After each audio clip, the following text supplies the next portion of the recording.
Good evening everyone. मैं धर्मेंद्र कुमार आदर्श English class.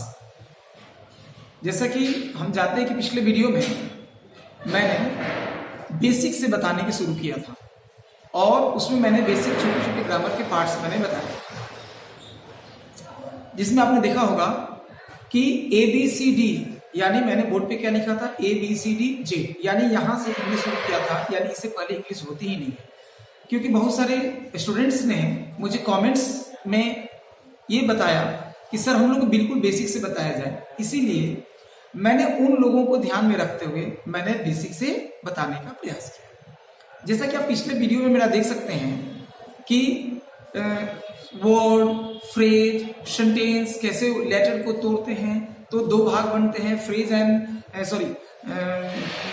Vowel और consonant बनते हैं। वॉवेल और कॉन्सोनेंट से मिलकर क्या बनते हैं, वर्ड बनते हैं। वर्ड से दो पार्ट होते हैं, उसमें एक फ्रेज एक सेंटेंस होते हैं। तो ये सारे स्टेप बाय स्टेप मैंने बताने का प्रयास किया था, आप पिछला वीडियो देख सकते हैं। आज मैं आपको बताने जा रहा हूं सेंटेंस। सेंटेंस आप तो जरूर पढ़े होंगे, देखे होंगे।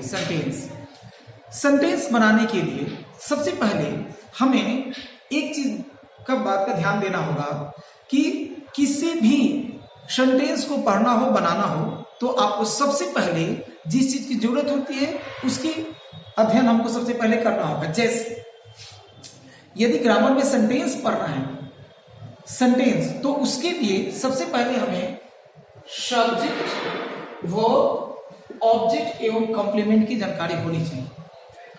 यदि सब्जेक्ट, वर्ब और ऑब्जेक्ट कॉम्प्लीमेंट की जानकारी हमें नहीं है तो हम अच्छे से सेंटेंस नहीं समझ सकते हैं, हम सेंटेंस नहीं बना सकते हैं, राइट? क्योंकि सेंटेंस बनाने के लिए मुझे सब्जेक्ट, वर्ब, ऑब्जेक्ट, कॉम्प्लीमेंट की जरूरत होती है।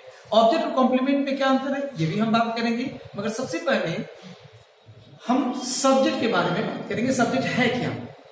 Subject, verb, object, complement. चलिए हम ये देखते हैं कि सब्जेक्ट को समझने के लिए सबसे पहले बहुत सारे स्टूडेंट्स ये कहते हैं कि सर सब्जेक्ट का मतलब कर्ता जो काम करता हो। क्योंकि ठीक है, वो गलत नहीं है, मगर हम ऐसे क्यों ना समझें कि सब्जेक्ट जिसकी चर्चा की जाए, यानी जिस व्यक्ति वस्तु की चर्चा की जाए, वो सब्जेक्ट होता है। या तो काम करे या ना करे, काम करे या ना करे। जैसे अगर जो मैं ये बोलूं कि Ram it's a mango, Ram it's a mango, यानी इसमें राम क्या है, सब्जेक्ट है। क्या कर रहे हैं, तो ये आम खाने का काम करते हैं, यानी आम खाते हैं। Ram it's a mango, Ram आम खाता है, यानी इसमें काम करने का काम कौन करता है, मैंगो या राम? क्लियर? कौन? राम, राइट? क्योंकि राम इस वाक्य का सब्जेक्ट है। एक तो ये चीज हुआ। दूसरी चीज हमको समझने का, जैसे इस वाक्य में हमको देखना है वर्ब कौन है, सब्जेक्ट पहचानने का एक और ट्रिक। वर्ब कौन है इस वाक्य में, वर्ब कौन है? तो हम देखते हैं इस वाक्य में वर्ब क्या है, इट्स है। तो एक और चीज, यदि किसी वाक्य में सिंगल वर्ब आ जाए, फिर से सुनेंगे, यदि बाइबल में किसी वाक्य में सिंगल वर्ब की चर्चा की जाए, वो वर्ब मेन वर्ब कहलाता है। क्या कहलाता है? मेन वर्ब कहलाता है। तो इस मेन वर्ब को,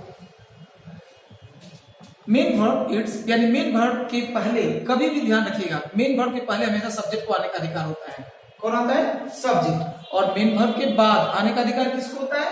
ऑब्जेक्ट को, यानी मैंगो क्या होगा इस वाक्य में, ऑब्जेक्ट। माय डियर स्टूडेंट्स, हमको एक चीज तो समझ में आ गया कि सब्जेक्ट को कैसे समझें। एक और एग्जांपल मैं देना चाहूंगा। जैसे Ram is a boy, Ram is a boy, इस वाक्य में भी सब्जेक्ट राम ही है। मगर एक चीज मुझे बताइए, क्या ये राम कोई काम कर रहा है क्या इसमें? राम इज अ बॉय में राम कोई काम नहीं कर रहा है, बल्कि राम की अवस्था क्या है, एक लड़का है, वो एक सिंपल लड़का की परिचय दी जा रही है। इसके बावजूद भी इस वाक्य में राम क्या है, सब्जेक्ट है। राम क्या है, सब्जेक्ट है। तो आज हमें क्या समझ में आया कि सब्जेक्ट वह होता है जिसकी चर्चा की जाए, चाहे व्यक्ति हो या वस्तु हो। A dog is barking, a dog is barking, यानी इस वाक्य में भौंकने का काम कौन कर रहा है, सब्जेक्ट। यानी कौन है सब्जेक्ट इस वाक्य के? सब्जेक्ट कौन? डॉग, कुत्ता। राइट। मगर अगर तो मैं ये कहता हूं कि a dog is a faithful animal, a dog is a faithful animal, यानी अब इस वाक्य में सब्जेक्ट डॉग ही है मगर कोई काम नहीं कर रहा है, बस इसके बारे में इंट्रोडक्शन दी जा रही है यानी परिचय दिया जा रहा है, फिर भी ये सब्जेक्ट है, राइट। Point next. अब आते हैं सब्जेक्ट को समझने के लिए हमको थोड़ा और डिटेल में चलना होगा ताकि हमें अच्छे से जानकारी हो जाए और कहीं भी सेंटेंस बनाने के लिए हमें कोई दिक्कत ना हो, राइट। जैसे सब्जेक्ट, तो एक चीज क्लियर हो गया। अब हम ये देखेंगे सब्जेक्ट बनता कौन है। तो एक चीज ध्यान रखना होगा कि वाक्य में सब्जेक्ट बनने का अधिकार दो ही को है, या तो नाउन का या प्रोनाउन का। वाक्य में सब्जेक्ट कौन बन सकता है, या तो नाउन या तो प्रोनाउन, बाकी किसी को बनने का अधिकार नहीं है। क्लियर। या तो सब्जेक्ट या ऑब्जेक्ट कौन बन सकता है, या तो नाउन या प्रोनाउन। जैसे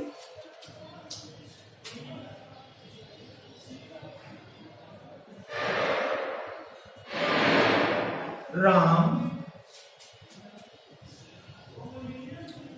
helps me, Ram helps me, Ram मुझे मदद करता है। इस वाक्य में काम कौन करता है भाई, मदद करने काम कौन करता है, सब्जेक्ट। कौन है सब्जेक्ट, फिर सब देखेंगे इस वाक्य में वर्ब कौन है।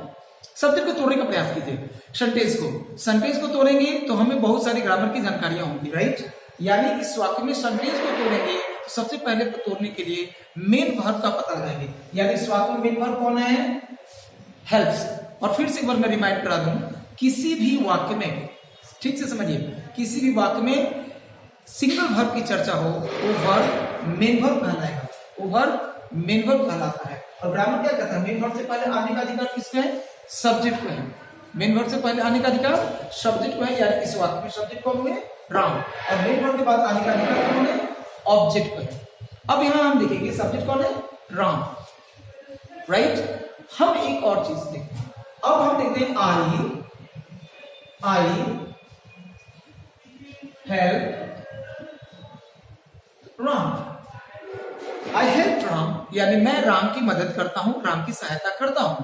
अब इस वाक्य में मैं हो गया सब्जेक्ट, क्यों, क्योंकि इस वाक्य का वर्ब कौन है, राइट, हेल्प। और हेल्प कौन है, सिंगल वर्ब। तो जब सिंगल वर्ब आ जाएगा तो ये वर्ब क्या कहलाएगा, मेन वर्ब। और मेन वर्ब से पहले आने का अधिकार किसपे है, सब्जेक्ट पे है, ठीक है, सब्जेक्ट पे है। अब इस वाक्य में देखिए तो वर्ब सब्जेक्ट हो, वर्ब हेल्प हो गया, और हेल्प के बाद कौन आता है, हेल्प के बाद कौन है, राम। अब देखिए यही राम अब यहाँ पे ऑब्जेक्ट बन गया, यही राम क्या बन गया, ऑब्जेक्ट बन गया। यानी हमने क्या सीखा, वाक्य के सब्जेक्ट कौन बन सकता है, या तो नाउन या तो प्रोनाउन। सब्जेक्ट और ऑब्जेक्ट बनने का अधिकार सिर्फ नाउन और प्रोनाउन को है। अब हम ये देखेंगे सब्जेक्ट को कैसे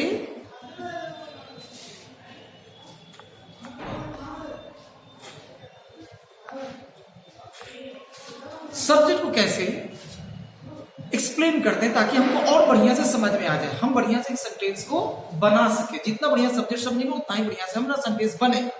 जैसे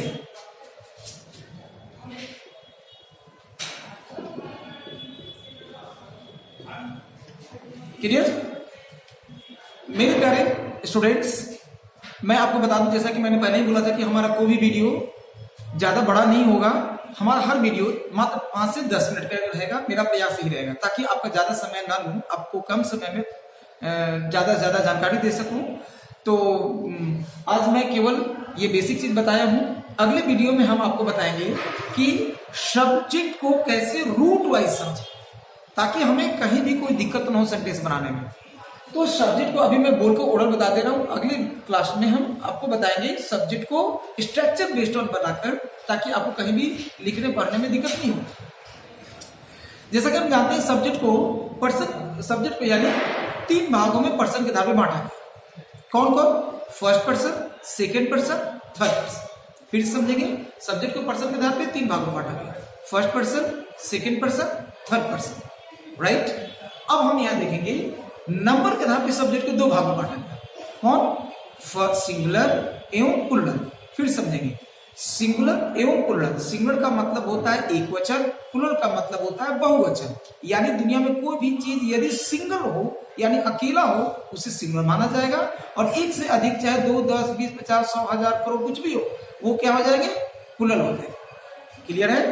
अब हम आते हैं पर्सन, यानी first person, second person, third person. यानी ये पर्सन को बांटा गया, सब्जेक्ट को बांटा गया तीन पार्ट में पर्सन के आधार पे, और नंबर के आधार पे 2 भाग में, सिंगुलर एंड प्लूरल।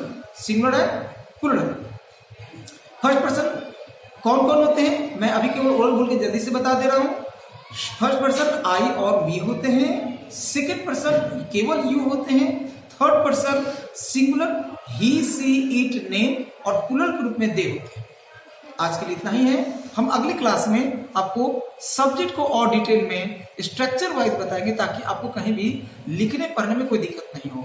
आपको कैसा लगा ये वीडियो बिल्कुल अपने कमेंट बॉक्स में लिखें, और मुझे अपने मैसेज जरूर दें, ताकि मैं आपके इच्छा अनुसार वीडियो बना के आपको बताने का प्रयास करूं। ठीक है, तो मिलते हैं अगले क्लास में। लाइक कर दें, सब्सक्राइब कर दें। Thank you.